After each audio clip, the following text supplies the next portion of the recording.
Greetings, ladies and gents, and welcome to this latest episode of Tales from Outer Space, taken from the subreddit HFY. The links to all the stories will be down below, and as always, I hope that you enjoy. And if you do, please consider subscribing. Story number 1. We Found Them, written by Xultanis. For years we had envisioned finding alien life. Decades of fiction, technology, and dreams, all looking at the stars above, hoping for a glimpse, a stray message, anything. Then it happened. Our radio observations discovered a faint signal, barely registering above the usual background noise of the cosmos. At first we thought it was a fluke, but an exciting one for a brief time. Within another week a signal was detected. The excitement was palpable. Perhaps we weren't alone after all. Our greatest mind urged caution, calling upon a calm reasoning and thorough investigation. After all, it wasn't the first time that a stray stellar radio burst had been potentially misinterpreted. Many of us waited anxiously as astronomers tuned their instruments, aiming for the source of the signal. Then, nothing. We heard no more news for several months, and it was soon forgotten amidst the celebrity gossip and the day-to-day life.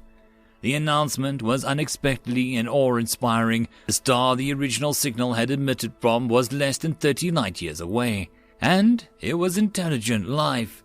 Radio waves from another civilization proved that we had neighbors.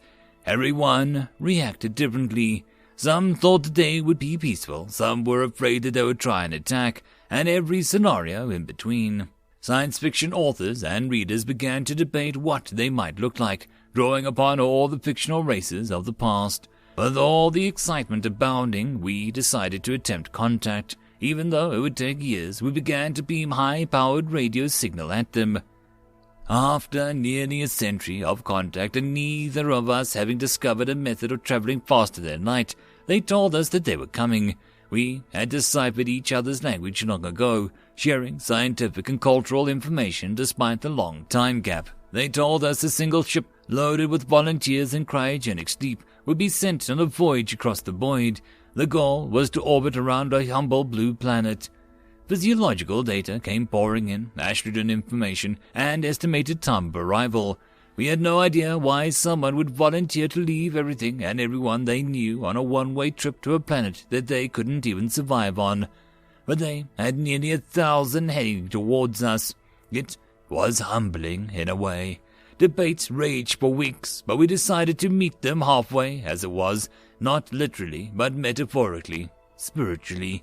The Grand Welcome, as it came to be known, was the largest artificial satellite that we had ever constructed.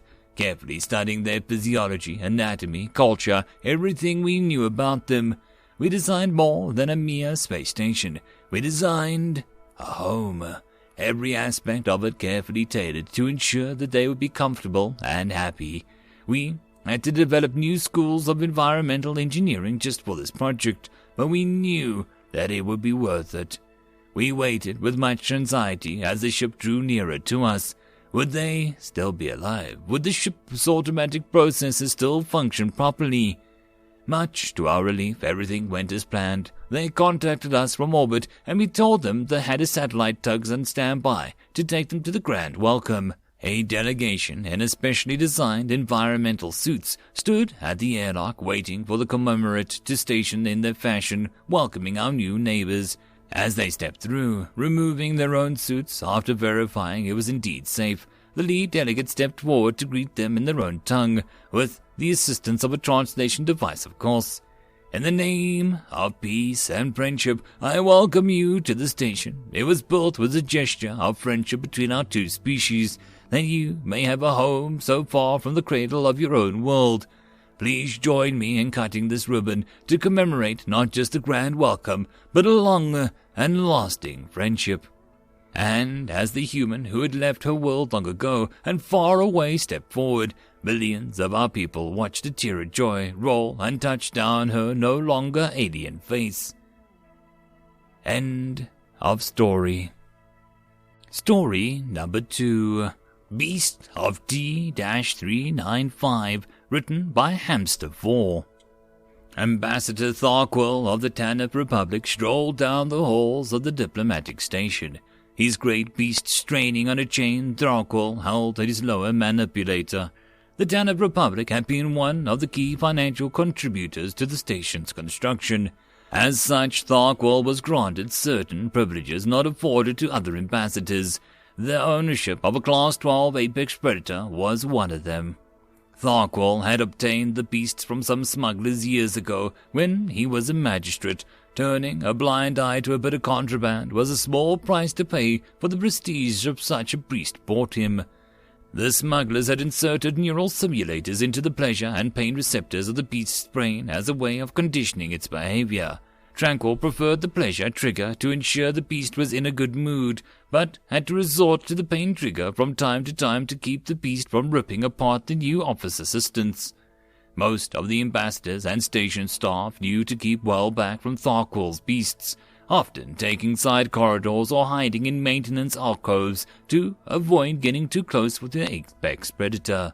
A dedicated cleaning crew followed at a respectful distance behind, ensuring the beast's leavings would not contaminate the station any longer than it had to. Tharquil never liked having to navigate foot traffic, and Tanith were never very physically imposing species, and he often would be jostled by the beings that were too much of in a rush to notice his badge of office. He liked to think that the beast ensured that he was given the respect his position was owed. Twice the beast's imposing countenance had driven off groups of ganger scum loitering in the lower corridors of the station, thus allowing Tharquil to conduct business with some of his less reputable contacts. He suspected that Tanith traveling alone in the regions would have been robbed, or worse. He had considered employing a sapient bodyguard, but that would lead to questions about some of Tharquil's dealings that he would rather not answer. Today, Tharquil was on one of those expeditions to the lower corridors when he heard a high-pitched squeal, followed by heavy footsteps of some high-gravity monstrosity approaching him from the behind. Instinctively, Tharquil put up his beast between himself and the assailant while reaching for the neural stimulator.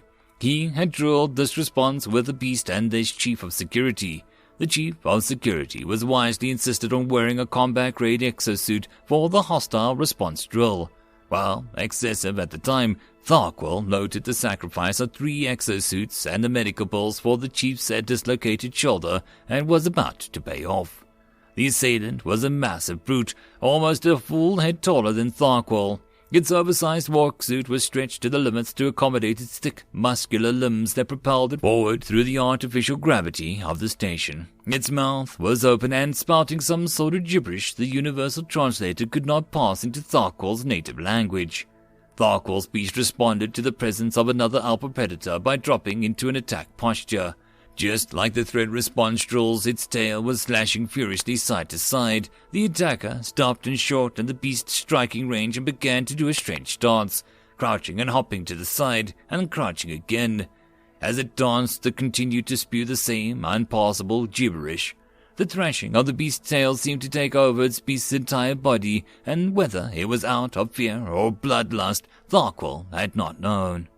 In the blindingly fast motion, the assailant lashed out with its upper limbs, grasping Tharquil's beast behind the ears, and began roughly manipulating the fur, perhaps searching for a vein or a nerve cluster. In the act of suicidally bravely, Tharquil's beast responded by lunging deeper into the assailant's grasp. Rising up to the hind limbs, Tharquil's beast would just about reach the assailant's head. Tharquil had seen this maneuver before in one of the new office assistants, but he held off triggering the pain stimulator. This assailant was going to lose its face, but there was no court in the sector that would fault Tharquil or his beast for acting in an obvious self-defense. Despite the assailant's incredibly dense musculature, the beast's lunge was enough to unbalance it and send the pair toppling to the floor. The struggle on the deck plating was brief but intense. To Tharquil's horror, the assailant managed to get the upper hand by pinning the beast to the floor with its lower limbs, while raking the beast's exposed belly with its upper limbs. Its face was wet with slobber, but unmarred by the fearsome bites Tharquil knew the beast could deliver. Tharquil knew his beast was defeated and was the only moments away from being the savage's next victim. He dropped the beast's chain and ran for his life towards the nearest functioning station communicator. Punching in his diplomatic access code, he got a direct line to the station's security chief.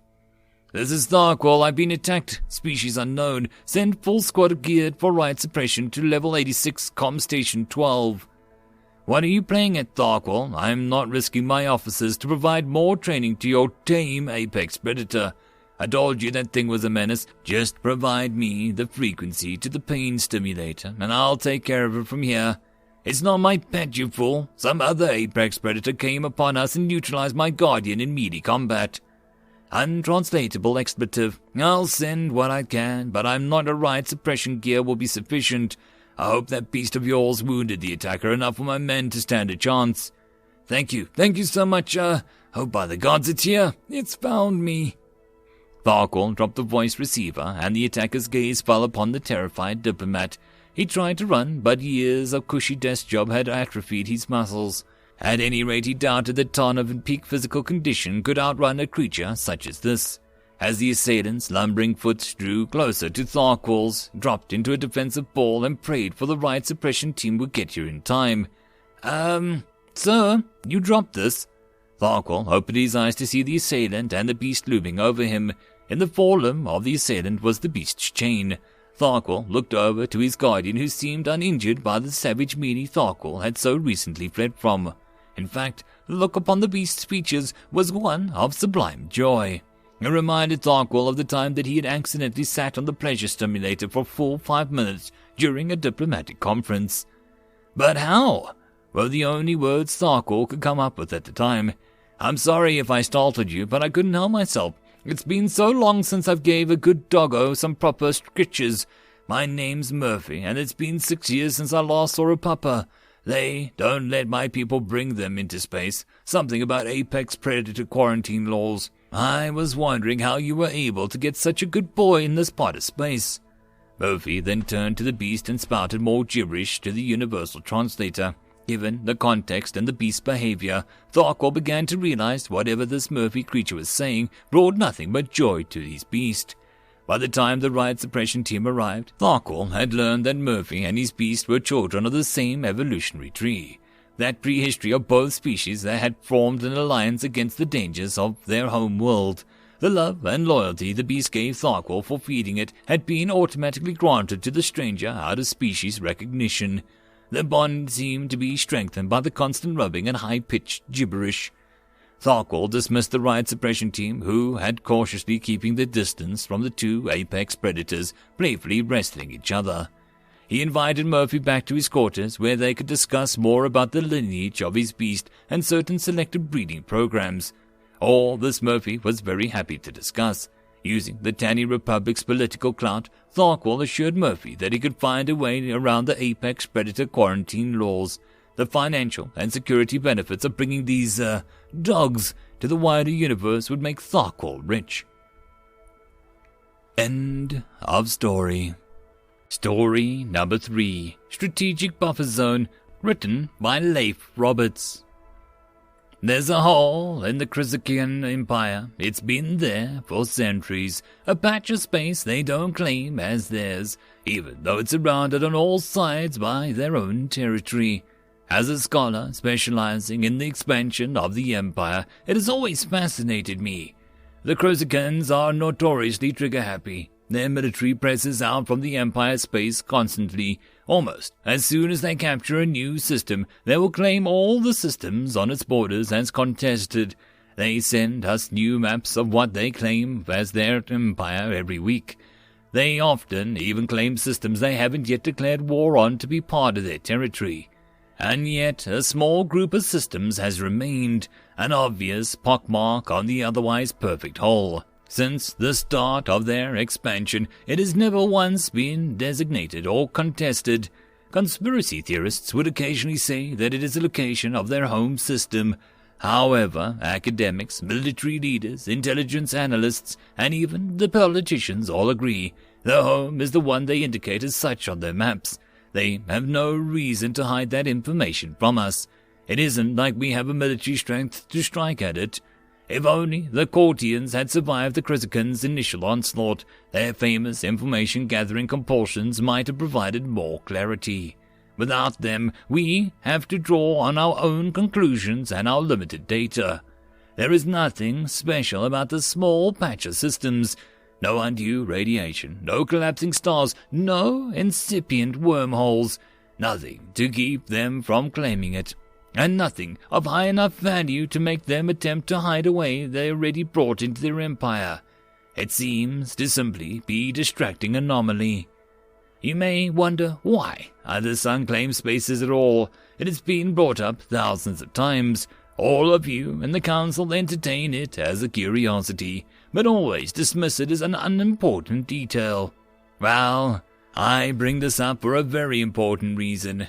Right after their unexplained extraction from 80% of the systems that they were laying siege to, the Korzikans provided us with their weekly territory claim update. The hull has expanded. End of story. And that, my friends, is the end of the video. I hope that you enjoyed. If you wish to support the author, check the links down below for the original link. But if you wish to support this channel, there are numerous ways listed down below, but the easiest would be to share this with as many people as possible to help the channel grow. And I will see you all in the next video, and until then, I hope you all have a good one. Cheers.